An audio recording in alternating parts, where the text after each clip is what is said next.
کوئی بات نہیں، ہوتا رہتا ہے ایسا۔ مجھے اب کوئی دلچسپی نہیں، مجھے تمہاری فکر ہے۔ اگر تم انتقام لینا چاہتی ہو تو تمہارے پاس 1 یا 2 دن ہے۔ مٹھن خان نے چلے جانا ہے، اگلی MNA فاہرہ ہوگی، میں مدد دوں گی۔ اور اگر تم یہ سمجھتی ہو کہ اب تم کچھ نہیں کر سکتی ہو تو یہاں رہو، نویرا کے پاس کراچی چلی جاؤ، یا جہاں بھی زندگی گزارنا چاہو، میں تجھے تحفظ دے سکتی ہوں، فیصلہ تمہارا ہے۔ میں نے انتقام لینا ہے۔ آپ یہ سمجھتی ہیں کہ یہی میری زندگی کا واحد مقصد ہے؟ نینا پرعزم لہجے میں کہا تو بی بی صاحب نے بڑے سکون سے کہا، ٹھیک ہے، مناسب وقت کا انتظار کرو، محض 1 یا 2 دن، میں تمہارا بھرپور ساتھ دوں گی، اب تم چاہو تو جا سکتی ہو۔ بی بی صاحب نے اسی نرم لہجے میں کہا اور پہلو بدل لیا۔ ایک لمحہ نہیں گزرا، وہ دونوں لڑکیاں یوں نمودار ہوئیں جیسے اگ گئی ہوں۔ نینا سمجھ گئی کہ اب مزید نہیں بیٹھ سکتی، وہ اٹھ گئی اور کوئی لفظ کہے بنا واپسی کے لیے چل دی۔ روشن صبح نے سارے منظر واضح کر دیے ہوئے تھے۔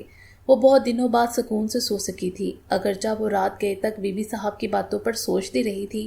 اب اس کا صرف ایک ہی کام ہے، مٹھن خان کو ختم کرنا، جس میں بی بی صاحب نے مدد کا وعدہ کر لیا ہے، بالکل اسی طرح جیسے وہ پہلے مدد کرتی چلی آ رہی ہیں۔ لیکن اسے صرف ایک ہی بات سمجھ میں آئی تھی، اور وہ یہ تھی کہ اب اسے جوش سے نہیں ہوش سے کام لینا ہے۔ وہ سمجھ چکی تھی کہ اب اس نے کیا کرنا ہے۔ فریش ہو کر ناشتہ کر لینے کے بعد اسے سکون کرنا چاہیے تھا، لیکن اب وہ سکون سے نہیں بیٹھ سکتی تھی۔ اس نے اپنی کار لی اور نکل پڑی۔ ایک مصروف مارکیٹ میں اس نے اپنی کار پارکنگ میں لگائی اور مارکیٹ میں گھس گئی۔ یہاں اسے ایک آدمی سے ملنا تھا، وہ اس کے لیے ایک بڑی رقم لیے منتظر تھا جو صاحبزادہ عبدالکریم نے بھیجی تھی۔ اس نے کچھ دن پہلے فون کر کے وہ رقم منگوائی تھی۔ کچھ دیر تک وہاں گھومتے رہنے کے بعد وہ وہاں تک جا پہنچی جہاں اس آدمی نے ملنا تھا۔ اس کے پاس ایک پیکٹ تھا، وہ اس نے لیا اور مارکیٹ سے نکلی اور ایک رکشے میں جا بیٹھی۔ اس کا رخ عطا توانا کی حویلی کی طرف تھا۔ اس نے رکشہ حویلی سے کئی گلیاں پیچھے رکوایا اور پیدل ہی حویلی جا پہنچی۔ عطا توانا برآمدے میں ہی بیٹھا ہوا تھا۔ اسے دیکھ کر ایک لمحے کو حیران ہوا، پھر قریب بیٹھے ایک بندے کو اٹھ کر چلے جانے کا اشارہ کیا تو وہ اس کے پاس جا بیٹھی۔ یہ اچانک کہاں غائب ہو گئی تھی پتری؟ میں تو پریشان ہو گیا تھا۔ گیم بدل گئی، جو پلان میں نے دیا تھا اب وہ نہیں رہا، نینا نے کہا تو توانا بولا، مطلب اب کام ختم ہو گیا؟ کام تو ہے، لیکن اب اس کی نوعیت بدل گئی ہے۔ اور دوسری بات، پہلے میں نے رقم کام ختم ہونے کے بعد دینا تھی، لیکن اب پہلے دے رہی ہوں۔ اور ایسا کیوں پتری، کیا ہو گیا ہے؟ عطا توانا نے پریشان ہوتے ہوئے پوچھا۔ بات یہ ہے جو کام اب میں کرنے جا رہی ہوں ممکن ہے اس میں ماری جاؤں، میں مر گئی تو پھر رقم کون دے گا، اس لیے میں، اس نے کہنا چاہا لیکن توانا نے اس کی بات کاٹ کر کہا، ایسی بات نہ کر، اگر لکھی تیری ہے تو اسے کوئی بڑھا نہیں سکتا، لیکن کم از کم میں تمہیں مرنے نہیں دوں گا۔ تمہیں جو چاہیے مجھے بتا، میں رقم نہیں لوں گا، اسے اپنے پاس رکھو۔ اب بات لڑائی کی تو رہی ہی نہیں ہے، مجھے منافقین سے واسطہ پڑ گیا ہے، مجھے ان کے اندر کی خبریں چاہیے، نینا نے صاف انداز میں کہا۔ ارے یہی تو ہمارے بزنس کی کامیابی ہے، جتنا بڑا بندہ ہوتا ہے اتنے ہی لوگ اس کے ارد گرد چھوڑے ہوئے ہوتے ہیں، اگر ایسا نہ ہو تو ہم چند دن بھی نہ نکال سکیں، ہم تو اندھے ہو جائیں، ہمیں پتہ بھی نہ چلے اور ہم ہوا میں خاک کی طرح اڑ جائیں۔ یہ الگ بات ہے جب تک ہمیں کوئی کچھ نہیں کہتا ہم بھی کچھ نہیں کرتے، ضرورت کیا ہے؟ تم پلان بولو، کاروائی سب ہو جائے گی، عطا توانا نے اسے حوصلہ دیتے ہوئے کہا۔ ٹھیک ہے میں بتاتی ہوں، لیکن یہ رقم رکھیں، اب میں اسے کہاں اٹھائے پھروں گی؟ یہ کہہ کر اس نے وہ پیکٹ عطا توانا کے سامنے رکھ دیا جسے اس نے ہاتھ بھی نہیں لگایا۔ نینا نے دھیرے دھیرے ساری بات اسے سمجھا دی کہ وہ کیا چاہتی ہے۔ ساری بات سن کر عطا توانا نے کہا، یہ معمولی کام ہے، تیرے لیے اس لیے مشکل ہے کہ تیرے سورس نہیں، شام تک سب پتہ چل جائے گا، تم فکر نہیں کرو، میں تمہیں نیا فون دیتا ہوں، تب تک جوس ہی پی لو۔ عطا توانا نے کہا تو وہ سر ہلاتے ہوئے بیٹھ گئی۔ کچھ دیر بعد جب وہ جانے لگی تو وہ مزید بہت ساری باتیں کر چکی تھی۔ اچھا اب میں چلتی ہوں، نینا نے اٹھتے ہوئے کہا۔ جاؤ، لیکن یہ یاد رکھ یہ رقم تمہاری میرے پاس امانت ہے، بعد میں دیکھ لیں گے، اس نے کہا تو نینا باہر کی جانب چل دی۔ جو کچھ اس نے سوچا تھا اگر ویسا ہو جاتا تو وہ اپنے مقصد میں کامیاب ہو سکتی تھی۔ دوپہر ہونے تک وہ واپس بنگلے میں آ چکی تھی۔ لاؤنج میں ساجد بیٹھا ہوا تھا۔ کہاں تھی؟ میں کافی دیر سے آیا بیٹھا ہوں، وہ اس کے سامنے والے صوفے پر بیٹھتے ہوئے بولی۔ مجھے ایک فون چاہیے تھا، وہ لائی ہوں مارکیٹ سے، کوئی مجھ سے رابطہ ہی نہیں کر سکتا ہے۔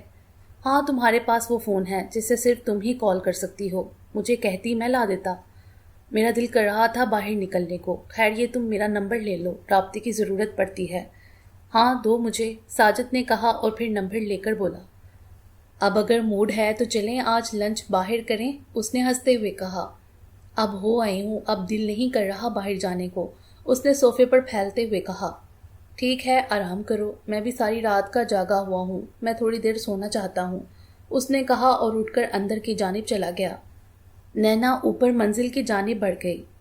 جس طرح شام کے سائے پھیلتے چلے جا رہے تھے، نینا کے اندر بے چینی اسی قدر بڑھتی چلی جا رہی تھی۔